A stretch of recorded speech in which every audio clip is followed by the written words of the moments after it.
तो representation of bivariate data, तो अब इस तरह से लिखो, the bivariate data is represented as, the bivariate data is represented as, ठीक है। अब ये इस तरह से आपने प्रिपरेशन करना है, तो जरा आप देख लो पहले कि मैं क्या कर रहा हूं। एक तरफ x, दूसरी तरफ y। x का possible value suppose that x1, x2, x3 और xm। y का possible values y1, y2, y3 and yn।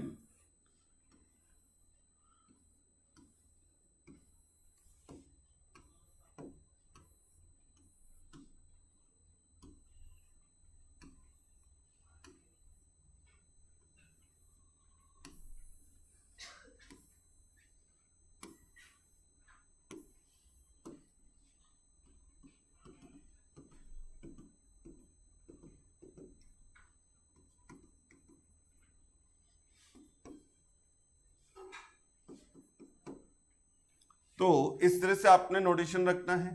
समझ में आ रहा है कैसा है? x का possible values x1, x2, x3 dash dash dash xm, y का possible values y1, y2, y3 dash dash yn, और नीचे क्या है? टोटल, दोनों तरफ से टोटल, और n is the total of the population. जो पॉपुलेशन है वो नीचे आ जाएगा, कितने लोग थे, तो ये इस तरह से आ जाएगा। तो अभी इसी तरह से आपने इसको ड्रॉ करना है, तो सिस्टमैटिक ड्रॉ करना, मेरी तरह रफ नहीं। सबसे काम का ये चीज़ है इसमें बाइवेरिएट डेटा के लिए, इसी से रिलेटेड क्वेश्चंस पूछे जाएंगे, जिसमें हम लोग इंपॉर्टेंट नोट लिखने वाले हैं। हो गया टेबल? तो मैं नोट लिखना शुरू करूं। नंबर 1,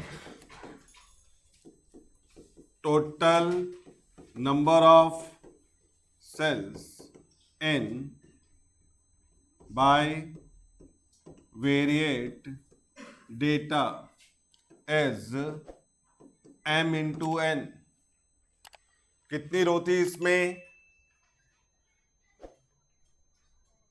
कितनी रो थी यहां पर?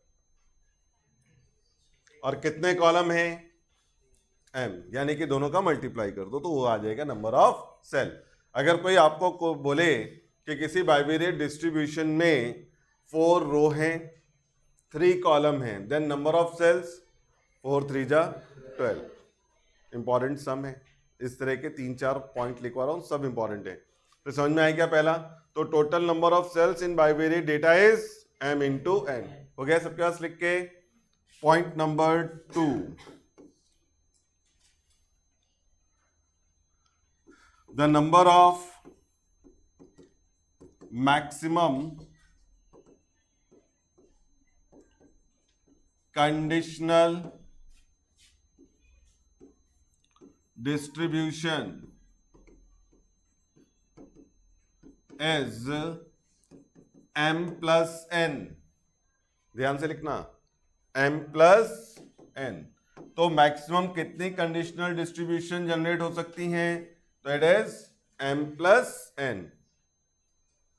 इस बारे में कोई कुछ पूछना चाहता है? m plus n कैसा, या फिर चले आगे? बताऊं? वैसे भी याद ही करना है तुमने, बताया कोई फायदा है नहीं। ठीक है, अब जरा देखो, सपोज दैट हम y के लिए टेबल लिख रहे हैं, तो x1 के अकॉर्डिंग लिख सकते हैं, x2 के अकॉर्डिंग लिख सकते हैं, x3 के अकॉर्डिंग और xm के अकॉर्डिंग। तो मतलब कितनी पॉसिबिलिटीज हो गई? m। सेम इधर से कितनी पॉसिबिलिटीज हो जाएंगी? n। तो टोटल कंडीशनल कितनी बन जाएंगी? Maximum m plus n। तो मैक्सिमम कंडीशनल वो कितनी हो सकती है अपने पास? m plus n। तो ये भी आपसे पूछा जा सकता है। Number 3, the number of marginal distributions are 2। The number of marginal distributions are 2। अब ये मार्जिनल डिस्ट्रीब्यूशन का मतलब होता है सेपरेशन ऑफ डेटा। क्या होता है? अब इसमें वेरिएबल है कितने? तो भाई आप दो ही तो सेपरेट कर सकते हो, एक्स अलग कर दो और वाई अलग कर दो, तो इसलिए the number of marginal distributions are 2। तो ये आ गया अपने पास। नेक्स्ट नंबर 4,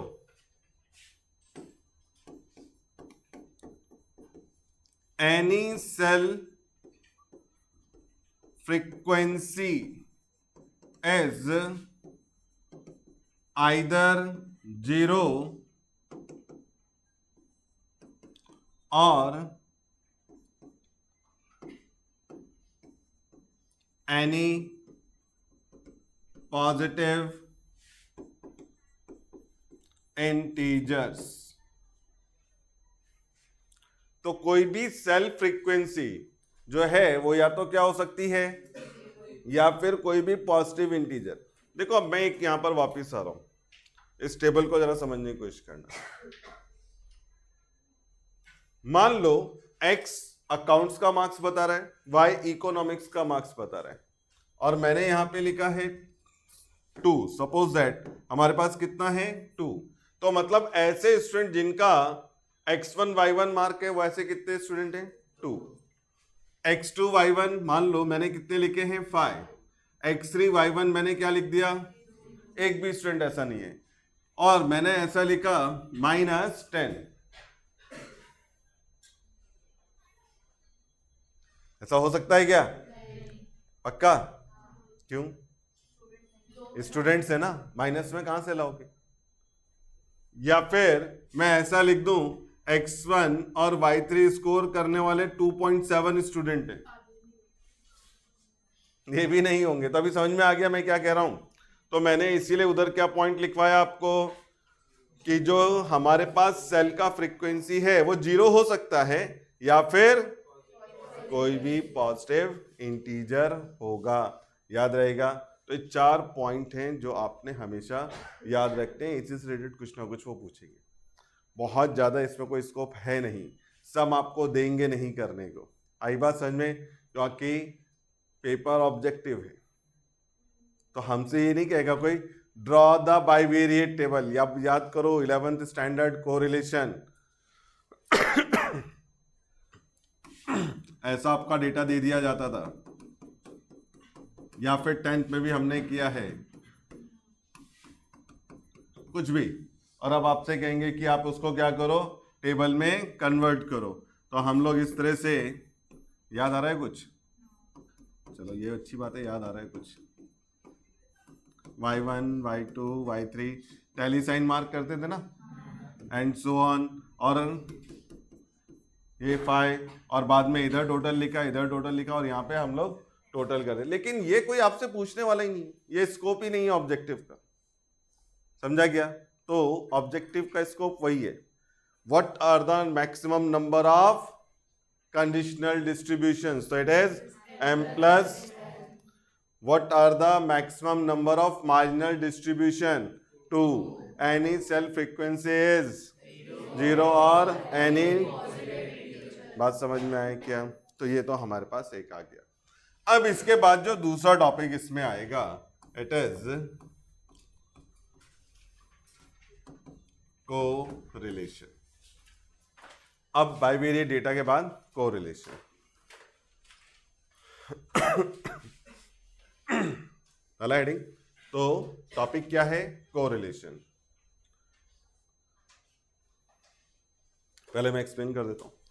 सपोज दैट आपके पास x और y दो वेरिएबल्स हैं। अगर आप एक में चेंज करते हैं तो दूसरे में भी चेंज आता है। तो हम क्या कहते हैं कि ये जो दो वेरिएबल हैं ये कैसे हैं? रिलेटेड है। कैसे हैं?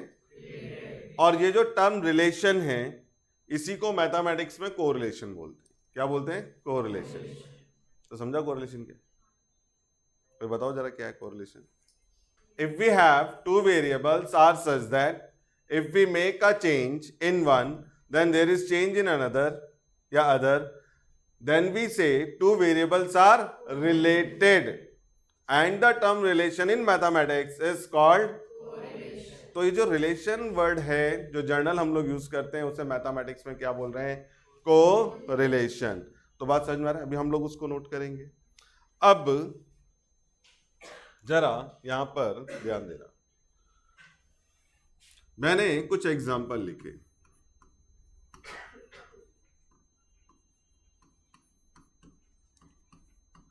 As and income, rain and agriculture production, ठीक है। फिर सॉरी,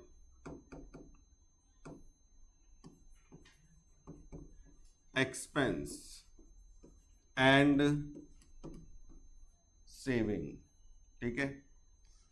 फिर हमारे पास यहां पर एक और लेते हैं हम लोग,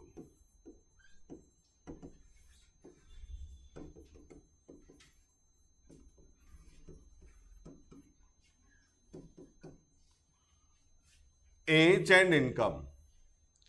क्या एज बढ़ने के साथ साथ इनकम बढ़ती है? हमारे इतने सारे मैथमेटिशियंस के व्यूज कॉन्ट्राडिक्ट कर रहे एक दूसरे को। भाई एज बढ़ने के साथ साथ इनकम बढ़ती है क्या? जावेद चल जल्दी अंदर, जल्दी जल्दी, तो ऑलरेडी लेट है आधा घंटा। जा तो पीछे जा, उधर भी बैठ सकता है।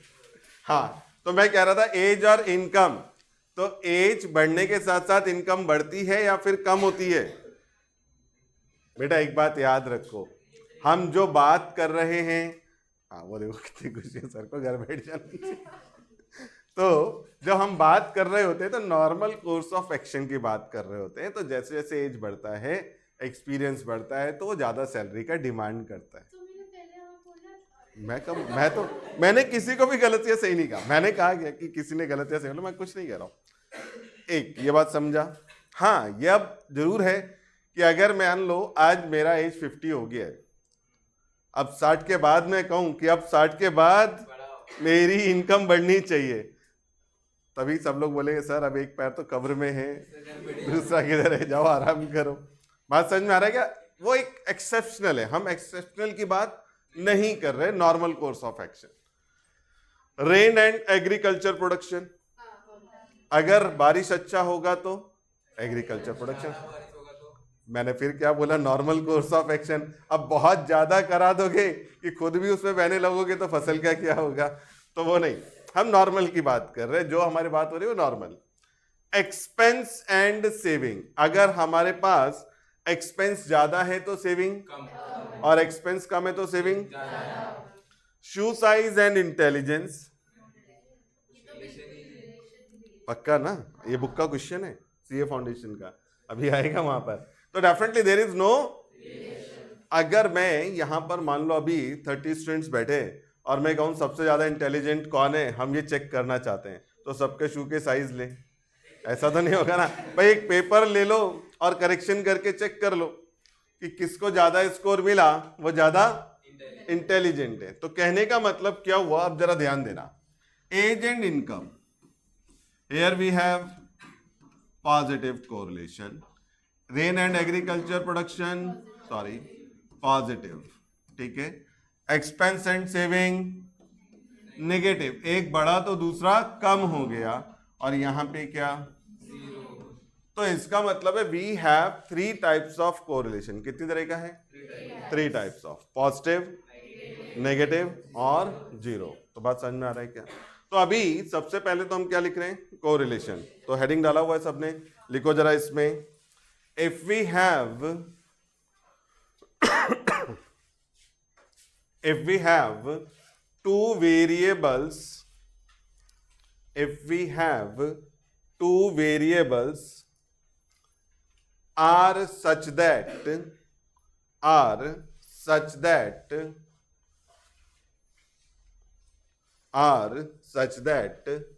if we make a change,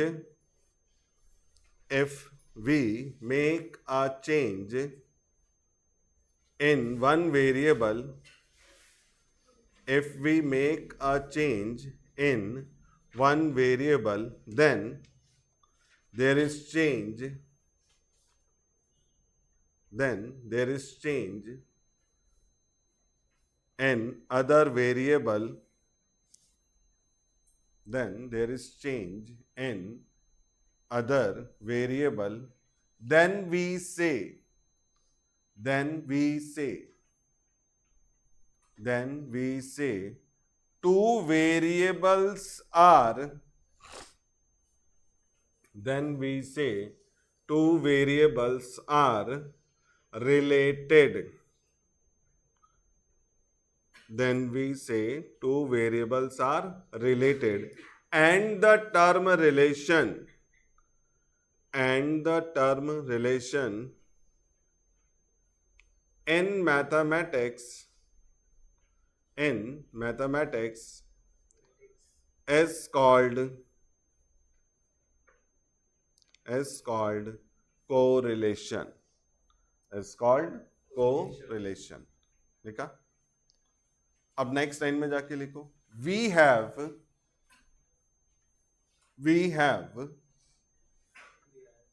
three types of correlation. We have three types of correlation. Number one, positive correlation. Number two, negative correlation. Number three, zero correlation. वैसे एक और होता है कर्वी लीनियर कोरिलेशन. कौन सा? Curvy linear. तो वैसे तो हमारे पास जितने ही मेथड हैं वो सब लीनियर के लिए डिस्कस होते हैं, तो कर्वी लीनियर अभी नहीं बता रहा हूँ, मैं बाद में बताता हूँ उसको. ठीक है, तो हमने आपको कितने बताए? पॉजिटिव, नेगेटिव और जीरो कोरिलेशन. अब इनको अलग अलग डिफाइन करने का जरूरत नहीं है. ये एग्जाम्पल लिखोगे तो उसके साथ से समझ में आएगा ये पॉजिटिव या नेगेटिव क्यों है. अगर आपने एक को बढ़ाया तो दूसरा भी बढ़ रहा है, तब तो पॉजिटिव. अगर आपने एक को बढ़ाया दूसरा कम हो रहा है तो यानी कि अपोजिट चेंज. और अगर एक में चेंज किया दूसरे में कोई चेंज नहीं आ रहा है तो जीरो कोरिलेशन. चलो ऐसे इट इज नोट कर लो एग्जांपल्स, और साइड में लिख लेना पॉजिटिव, नेगेटिव, नेगेटिव, जीरो, और साथ में कोरिलेशन ऐड कर लेना. Positive correlation, positive, negative correlation, zero correlation. अब इसमें एक काम करो, एक एग्जांपल और अपनी तरफ से नोट करो जो कि नेगेटिव कोरिलेशन का हो. अपनी तरफ से लिखो, सब लोग लिखो अपने लिए एक एक एग्जांपल. नेगेटिव कोरिलेशन मैं पूछता हूं क्या लिखा है, एक दूसरे के लिए नहीं बताओ, अपने लिए लिखो. नेगेटिव कोरिलेशन का एग्जांपल हो गया, एक एक लिख के. चलो तुमने पहले सबसे लिखा था, क्या लिखा तुम्हारा? एक next example, price and quantity demand, यानी कि डिमांड, हम क्वांटिटी डिमांड की जगह डिमांड कह सकते हैं. प्राइस एंड डिमांड, तो डेफिनेटली प्राइस बढ़ेगा तो डिमांड, और अगर प्राइस कम है तो डिमांड ज्यादा होगा. ठीक है, तो ये हमारे पास एक, तो ये इसने एग्जांपल लिखा, सबने यही लिखा है. अच्छा तुमने जीरो का लिखा है. हाँ प्रियंका तुमने क्या लिखा? स्टडी टाइम एंड अच्छा टाइम निकाले. ठीक है, study time and screen time. तो यानी कि हम जितनी डेफिनेटली अगर ज्यादा देर पढ़ाई करेंगे तो मोबाइल कम यूज करेंगे. सही है ना? कई लोग कहेंगे नहीं हम तो पूरा मोबाइल पे ही पढ़ाई कर रहे हैं स्क्रीन यूज करते करते, तो खैर फिर भी चलेगा, हम कह सकते हैं. और किसी ने कुछ अलग लिखा है? जंक फूड और हेल्थ, क्या लिखा है इसमें? हेल्थ डिक्रीज होएगा, खराब होएगा, चलेगा, कहीं ना कहीं हम लोग कर लेंगे रिलेट. और कोई? Age and eyesight. हाँ सही कह रही हो, मेरे को तो बहुत कम दिखाई देने लगा, जो बुक सामने रखता हूँ दिखता ही नहीं. तो जैसे जैसे एज बढ़ेगा आपकी आई साइट. अब कुछ लोग कहेंगे सर हमने तो अभी से लगा रखा है. नहीं अभी नहीं, बहुत पहले से स्पेक्स लगा रहे हैं हम तो. ठीक है, लेकिन फिर भी चलेगा. और कोई? चलो ठीक है, फिर भी बहुत सारे एग्जाम्पल मिल गए. जीरो के लिए अगर कहें कोई एक एग्जाम्पल लिखने. हाँ बिल्कुल भी एकदम से टाइम मिल गया. प्रॉफिट एंड लॉस, दोनों में कोई रिलेशन नहीं है। और जीरो का तुमने लिखा था, कोई एग्जांपल तुम कहते? हाँ, मतलब जो मैंने लिखा उसमें कुछ अलग से ही डाल दिया। मैंने शू साइज लिखा था, तुमने शू साइज निकाल के रनिंग डाल दिया। और कुछ अलग अगर कोई लिख रहा है तो ठीक है, एक काम करते हैं, ये आपके लिए एक होमवर्क है कि आपने दो नेगेटिव और दो जीरो कोरिलेशन के एग्जांपल लिख के आ रहे हैं। दो दो, टू नेगेटिव और टू जीरो कोरिलेशन का बस। वैसे तो अपने पास एक्सरसाइज में बहुत सारे क्वेश्चन है, हम लेंगे तो उसको डिस्कस करेंगे। यहां तक तो हो गया। तो अब तक हमने क्या डिस्कस किया? बाइवेरिएट डेटा है वो समझा, उसका 3-4 पॉइंट नोट कराया था। फिर मैंने कोरिलेशन बताया, समझा। टाइप्स ऑफ कोरिलेशन कितने हो गए? 3, पॉजिटिव, नेगेटिव एंड जीरो। अब हेडिंग डालो, methods to find correlation. Methods to find correlation. Methods to find correlation. डाल हेडिंग। अब इसमें लिखो, we have following methods. We have following methods to find correlation between two variables.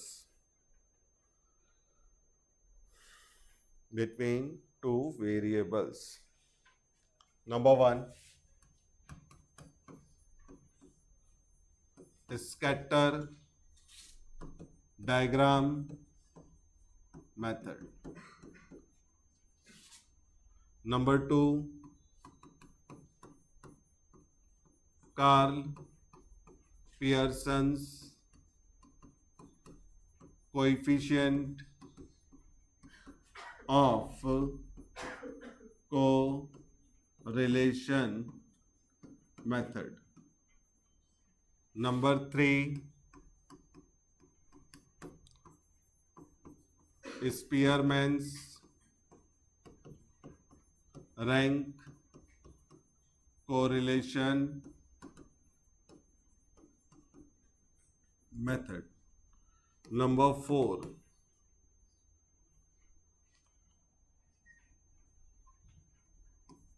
coefficient of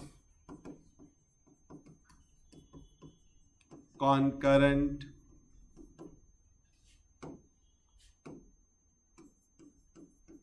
deviation method. तो हमारे पास 4 different methods हैं, जैसा मैंने यहाँ पे लिखा। तो सबसे पहला क्या लिखा मैंने? Scatter diagram method. दूसरा क्या नोट किया मैंने? Karl Pearson's method which is also known as product moment correlation method. फिर तीसरा क्या लिखा? Spearman's rank correlation method. And fourth is coefficient of concurrent deviation method. इसमें से पहला 3 आपका पड़ा हुआ है, फोर्थ नया है। अब सबसे पहला यानी कि स्कैटर डायग्राम मेथड। तो अब ये तो आपने डाले यहां पर 4 मेथड्स। तो अब पहला हेडिंग रिपीट करो, scatter diagram method. Scatter diagram method. अब इसमें लिखो स्कैटर डायग्राम, या लिखो this method is simplest method. This method is simplest method to find correlation between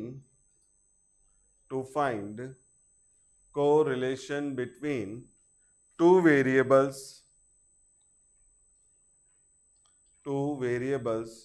if we are not serious about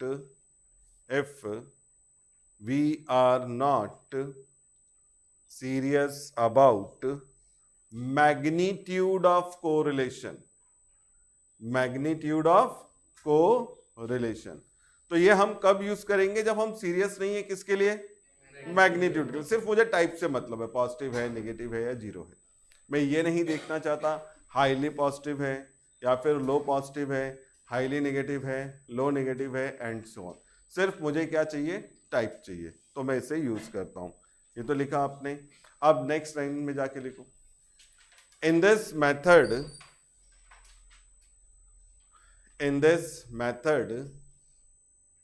we plot the given pairs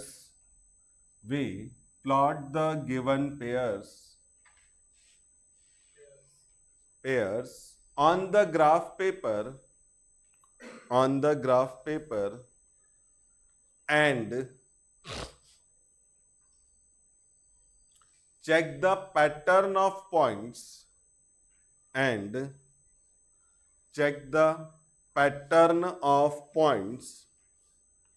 to write the correlation between two variables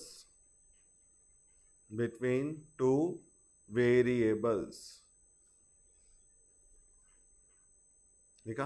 अब next line में जाके लिखो, we have following possible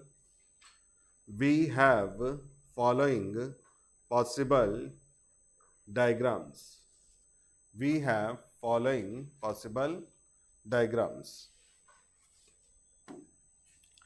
अब कुछ possible diagram में draw कर रहा हूं, x dash y and y dash. अगर हमने प्लॉटिंग किया पॉइंट्स का और पॉइंट कुछ इस तरह से आ रहे हैं,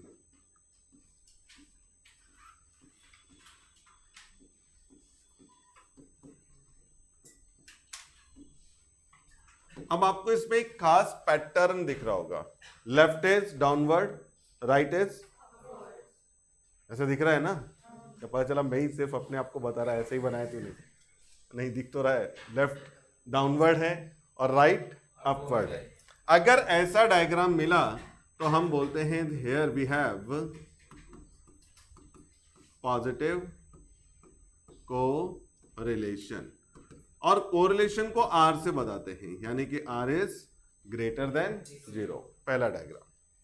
अब सेकंड,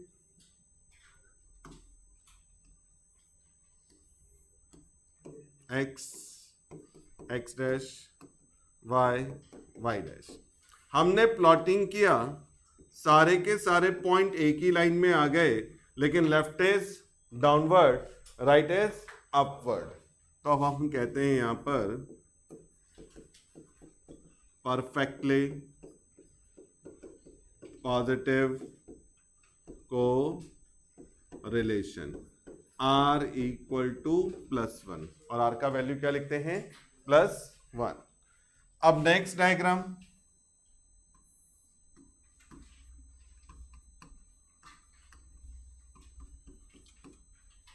हमने प्लॉटिंग किया और इस बार अगर आप देखें तो आपको समझ में आएगा कि डिस्ट्रीब्यूशन किस तरह से जा रहा है हमारे पास, यानी कि इस बार क्या हो गया, लेफ्ट अपवर्ड, राइट डाउनवर्ड। अगर ऐसा आ रहा है तो क्या बोलेंगे, नेगेटिव कोरिलेशन, यानी कि R इज लेस देन 0। अब next, x dash y dash.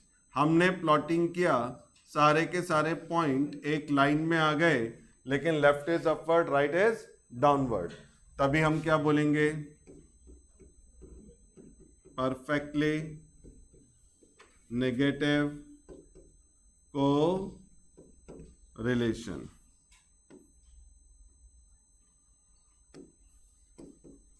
Perfectly negative correlation. अब इसके बाद नेक्स्ट, हमने प्लॉटिंग किया और सारे के सारे पॉइंट यूनिफॉर्मली डिस्ट्रीब्यूटेड नजर आ रहे हैं। अब की बार आप बता सकते हो लेफ्ट इज अपवर्ड और राइट इज अपवर्ड? नहीं, खुद एक सर्कल जैसा बन रहा है। यानी कि पॉइंट इवनली या फिर यूनिफॉर्मली डिस्ट्रीब्यूटेड है, तभी हम बोलते हैं we have zero correlation. Next x, x dash, y और वाई डैश। अगर आपके सारे के सारे पॉइंट किसी एक्सिस को फॉलो करते हुए आ रहे हैं, ये देख रहे हो सारे के सारे एक्स एक्सिस के अलोंग चल रहे हैं ना, तो उसे क्या बोल रहे हैं हम लोग, फिर भी जीरो कोरिलेशन। तब भी क्या होगा, जीरो को रिलेशन। सेम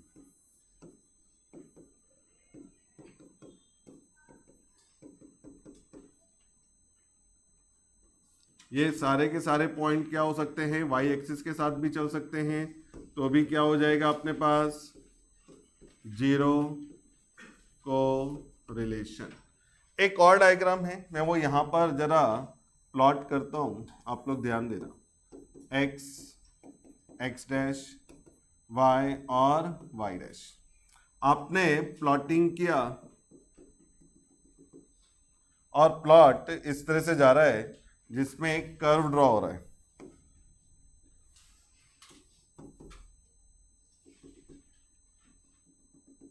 जरा ये ना ध्यान देना, ये पॉइंट्स मार्क करने हैं आपको, ठीक है? ऐसा कर्व ना बना देना, डॉटेड पॉइंट्स डालना। अगर ऐसा आ रहा है तो हम इसे बोलते हैं कर्वीलिनियर कोरिलेशन। क्या है? Curvilinear correlation. आपने एक टर्म पढ़ा होगा ग्रिफिन्स पैराडॉक्स। हाँ, ग्रिफिन्स है ना, तो क्या पढ़ा है उसके अंदर? लो क्वालिटी गुड्स का डिमांड कम हो जाता है, इनकम ज़्यादा हो जाता है। अगर इनकम ज़्यादा हो रहा है तो लो क्वालिटी गुड का डिमांड कम हो जाता है, इंफीरियर गुड का। हो गया सबका बता के? हाँ, और कोई कुछ अलग कहना चाहता है? अगर आप प्राइस कम करते हो तो हम यह अजम्पशन लेके चलते हैं कि डिमांड बढ़ेगा, तो प्राइस कम किया, डिमांड बढ़ा। हमने और थोड़ा कम किया, और थोड़ा बढ़ा, और थोड़ा कम किया और बढ़ा, और कम किया, अब डिमांड कम हो गया, और कम किया और डिमांड कम हो गया। अब पब्लिक ये सोच रही है कि ये प्राइस कम क्यों कर रहा है, इसका मतलब प्रोडक्ट इंफीरियर क्वालिटी का है, तो इसलिए ये लगातार प्राइस क्या कर रहे हैं, कम। तो पहला तो वो इंक्रीज करता गया और बाद में फिर से क्या हो गया, डिक्रीज कर गया। तो इस तरह से भी हमारे पास डायग्राम ड्रॉ होता है जिसे हम लोग बोल रहे हैं कर्वीलिनियर को रिलेशन। तो ये हमारे पास सिर्फ यहीं पर होता है, बाकी किसी मेथड में कर्वीलिनियर नहीं आता, सिर्फ स्कैटर डायग्राम में ही आता है। तो हो गया क्या ड्रॉ करके? तो इतना ड्रॉ कर लो, फिर नेक्स्ट लेक्चर में इसको आगे मैं कंटिन्यू करूंगा कार्ल पियर्सन के साथ।